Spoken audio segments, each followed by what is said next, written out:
Welcome back. Happy New Year to you all. Thank you so much for stopping by, guys. This one, I'm just laughing, guys. Finally, Dr. Abati Ruben from Arise Television exposed Tinubu today concerning Tinubu's New Year speech. My people, I cannot even bother to put the speech here because it's no use. Like, it's no use, honestly. Even before now, I have never listened to Tinubu's speech, honestly. Maybe sometime I will be seeing like the clips, on the internet here. But today I was kind of curious, my people. I was kind of curious because it is New Year, and I said, okay, Tinubu might say something different today. But when I listened to that speech, my people, it's just the same thing, the same promises upon promises. The worst part of it is that it is dated, like the speech is dated. They pre-recorded this video like 2 or 4 days ago, because the current situation in Nigeria now was not included in that speech. For you to see that video had been, they have pre-recorded it before now, and that is catastrophic. Like, that is bad omen, my people. That is not how country is supposed to be run. Look at what is happening in the killings in the Plateau State, all the ugly incidents that be happening since 2 days now. They did not include it in Tinubu's New Year speech, my people. And that is so bad for a country called Nigeria. Hey, I was happy that Dr. Abati Ruben pointed it out. I said, okay, thank God that I was not the only one that noticed it. My people, let me just allow you guys to watch the video, what Dr. Abati said. Like, why I want you guys to listen to what Dr. Abati said is because, since last year, even during the election, I was just using my one eyes watching Dr. Ruben when he's analyzing politics in Nigeria. He's kind of one-sided, honestly. Maybe he was talking like a politician, which really did not go down with me very well. But this particular issue, this New Year, I think Dr. Abati is just, maybe he repented. So let's just listen to him and hear what he said about Tinubu's New Year speech. Well, what time will tell that is very clear. So this morning is that the speech delivered this morning by the president is dated. It is too obvious that that speech was recorded before the president came to Lagos, because the speech is not contemporaneous enough. And that, I think, is in itself, a scandal. It shows gross indolence on the part of those people who manage the president. And I speak as a person who had gone through this process before. Now, you could see from that delivery that since the speech was recorded in Abuja, I imagine, that there have been developments in the country. A major development will be the killings on the plateau. That was conspicuously absent in that speech. I had said, well, the president maybe did not need to go. They are having sent a very powerful delegation.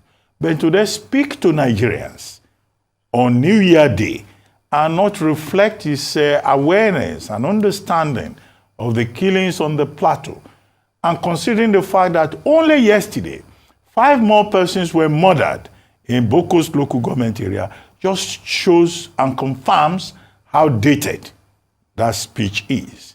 And I put it down to the indolence of his managers, because wherever the president is, there's enough facility to update speeches, to change recordings. It's not as if it's a lengthy presentation. They could have updated the speech, do a fresh recording yesterday, and it will have been up to date.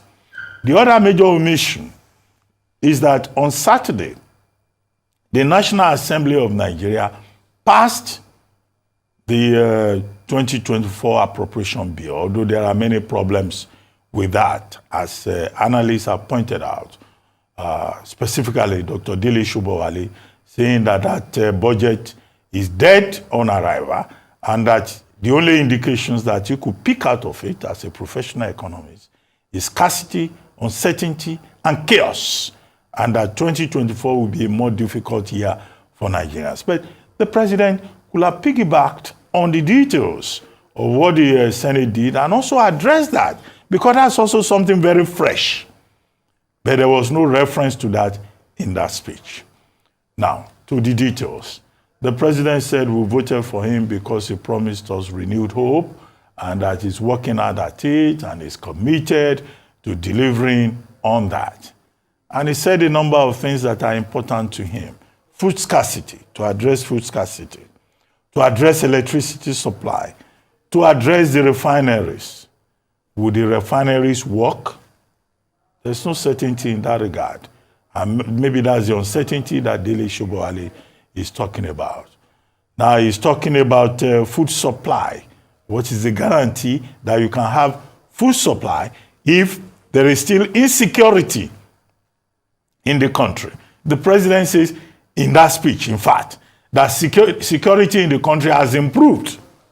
Now, how do you say that to Nigerians just less than a week after people were being killed almost on a daily basis in over 58 communities in Plateau?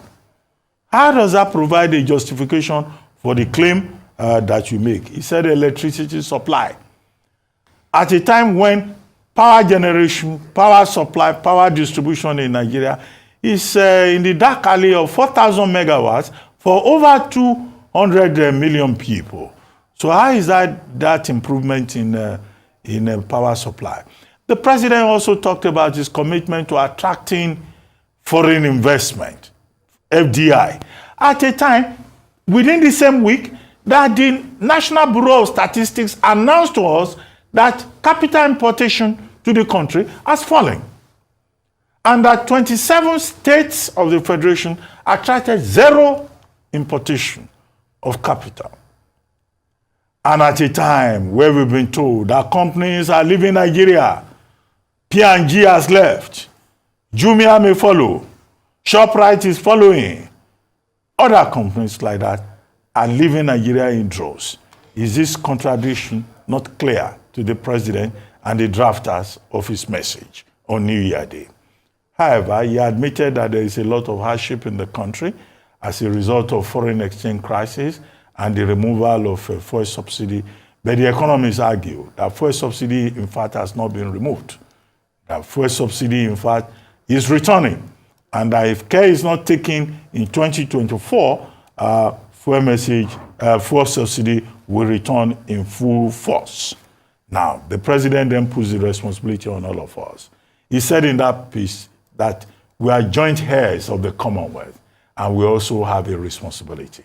Yes, we the people have a responsibility, but what we keep saying is that government cannot keep telling us to make sacrifice and government is not listening.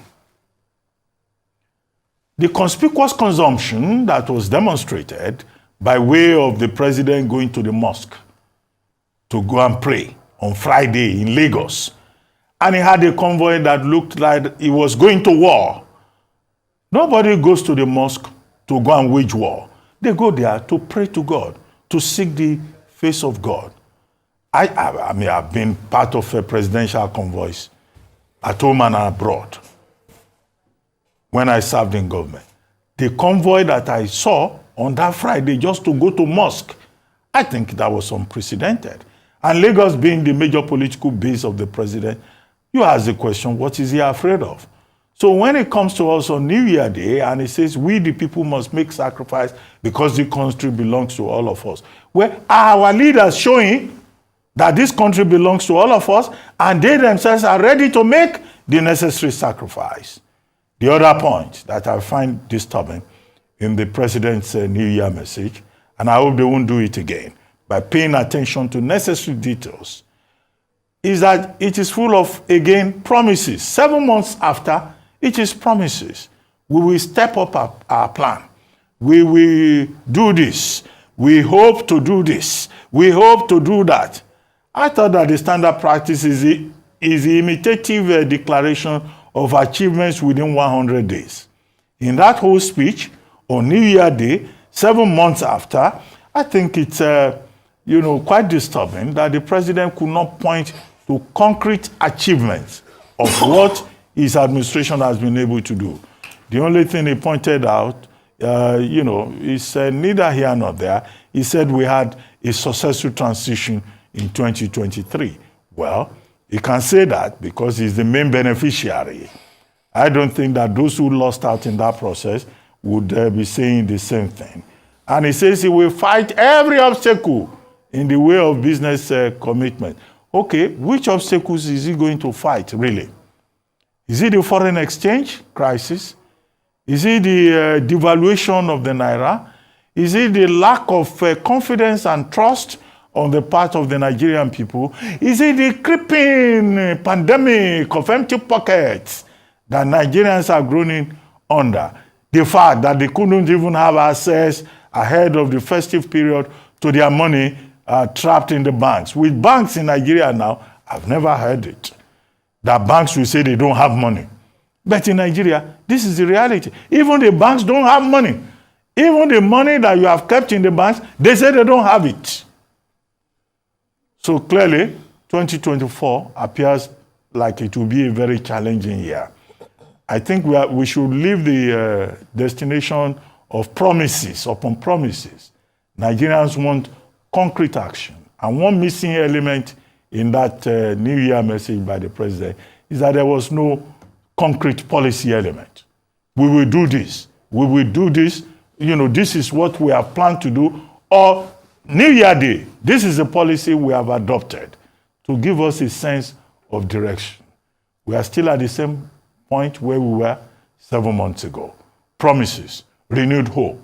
Well, hope is good, Christians will say, but concrete action, concrete measures, as Joe Ajero has argued, as Bishop Matthew Azankuka has argued, as Cardinal John Oyanekon, the Catholic Bishop Emeritus of Abuja, has argued, is what the Nigerian people need.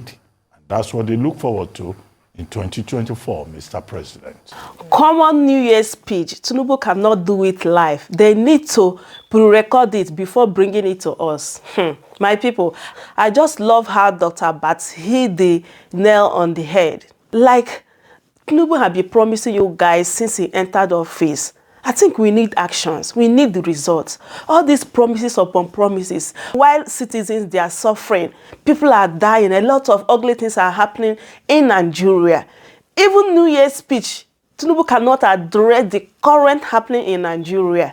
So Tinubu is busy telling you guys that you guys should endure the pain, that you guys should bear the suffering, like the hardship, that at the end of the day, it will be all right for everyone, while they are busy enjoying their own life, buying new cars, throwing big parties.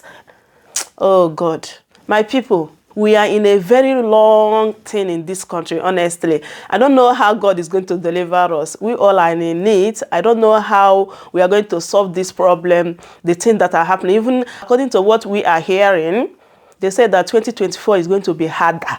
Like, it's going to be tough for Nigerians. I don't know how we are going to survive this, honestly. So, my people, I hope you heard what Dr. Abati Ruben said. And I would love you guys to leave your thoughts in the comment section. Don't forget to share the video, like, and comment, okay? Yeah, I'll see you guys in my next one. Thanks so much for watching, and goodbye for now.